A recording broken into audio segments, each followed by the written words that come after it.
So yan mga sir, no, ito yung pangalawa ng pagpapalit natin ng oil mga sir, no, ng Ford na to. So hinati ko na yung video mga sir, no, para hindi masyadong mahaba yung video natin nung pagche-change oil nito.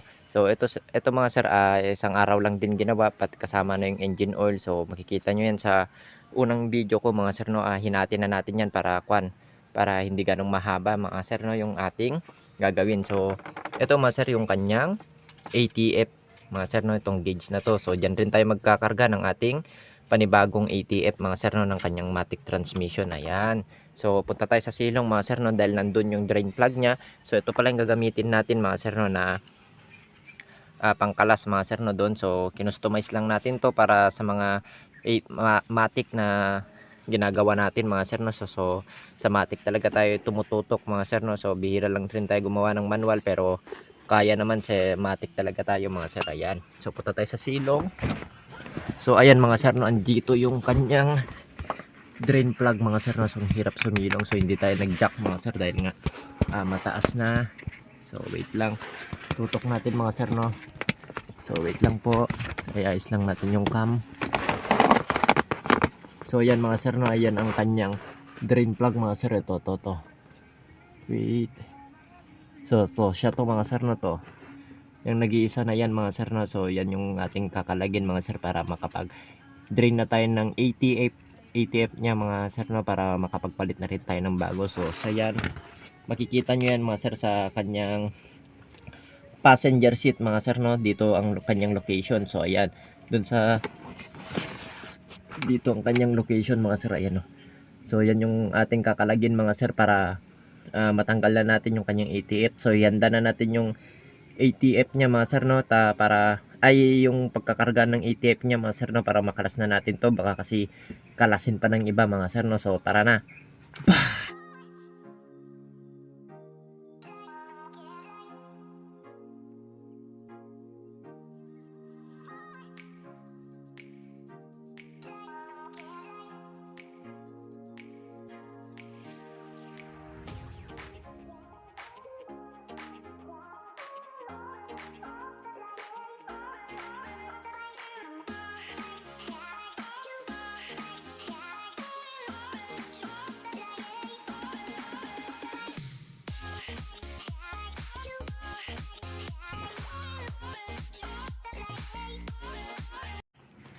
So ayan mga sir, no, nailabas na natin ang kanyang ATF. So parang oil na rin mga sir, no, sa napakadumi na talaga ng kanyang ATF mga sir, no. So ayan, no, kitang kita nyo naman napakadumi na. So dapat pag quality pa yung ATF nyo mga sir, no, medyo nagpipink siya na nagkukulay red. So yun ang pinaka quality ATF mga sir, no. Doon yung makikita na malinis pa ang ATF nyo. So ayan mga sir, tignan nyo sa kanya mga sir, napakadumi na talaga ng kanyang kwan. So buti naman at napag-isipan niya na magpalit ng ATF mga sir, no, bago pa masira ang kanyang transmission. So ito mga sir, ay iligpit na natin sa tamang lagayan para hindi laruin ng mga bata mga sir, no, bago tayo mag-refill ng kanyang ATF itong unit na to. So tara mga sir.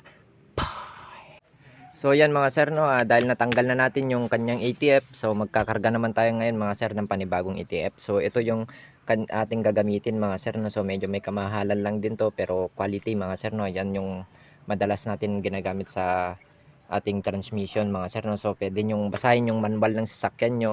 Kung wala kayong manual mga sir, no, so pwede kayong mag-search mga sir, no, sa kung ano yung tamang isasalpak nyo dyan sa unit nyo. So pwede nyo i-search dun sa Google mga sir, no, kung ano talaga yung para dyan sa unit nyo, para hindi kayo magkamali mga sir, no. So ito yung gagamitin natin. So kayo na rin bahala mga sir, no, kung paano yung discarding gagawin nyo dyan. So kayang kaya nyo yan mga sir, no, dahil alam ko naman na madiskarte talaga tayo mga sir, tayo mga Pinoy, no. So ito yung ating gagamitin. Apat lang muna, pag magkulang magdadagdag tayo mga sir, no. So ilagay na natin mga sir, baka ilagay pa ng iba.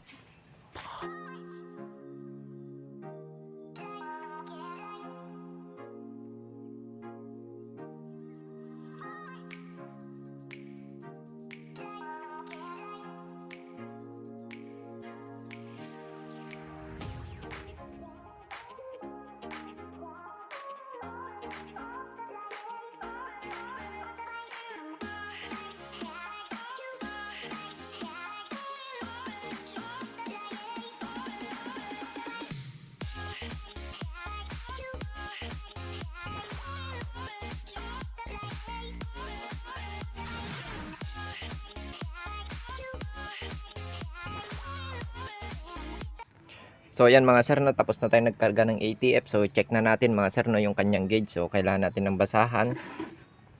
Ayan. So ito yung gauge niya mga sir, no. So dito sa Ford Escape mga sir, no, ito yung kanyang gauge. So makikita nyo dyan. Yang wait lang. So maliwanag mga sir, no. So makikita nyo dyan mga sir, no, may tuldok dyan. Yan yung capacity niya, yung minimum niya mga sir, no, dyan sa kansa. Yan. Itong black na to mga sir, no, may nakalagay naman dyan na nakasulat dyan na M mga sir, no. So pinaka minimum niya, pinaka max mga sir, no. Yan. So check natin. So wag tayo lalagpas dito sa itim na to. Yan, no. Yan tuldok na yan mga sir, no. So yan ang kukunin natin. So may tira pa to mga sir, no. May tira pang konti. Hindi ko man na nilagay mga sir, no. Mas madaling magdagdag mga sir kaysa naman magsobra tayo. Mahirap magbawas mga sir, no. Lalo na kung wala tayong ganito mga sir, no, pang dukot. So to. So kailangan bumili rin kayo ng ganyan mga sir, no. In case lang na masobrahan nyo yung mga oil nyo, pwede nyo siyang dukutin mga sir, no. So yan. Balik tayo dito. So check na natin mga sir, no, tong kanyang ATF mga sir, no. Yan. So tusok lang natin mga sir para ma-check natin ng mabuti. So check natin dito mga sir, no. Ayan, no.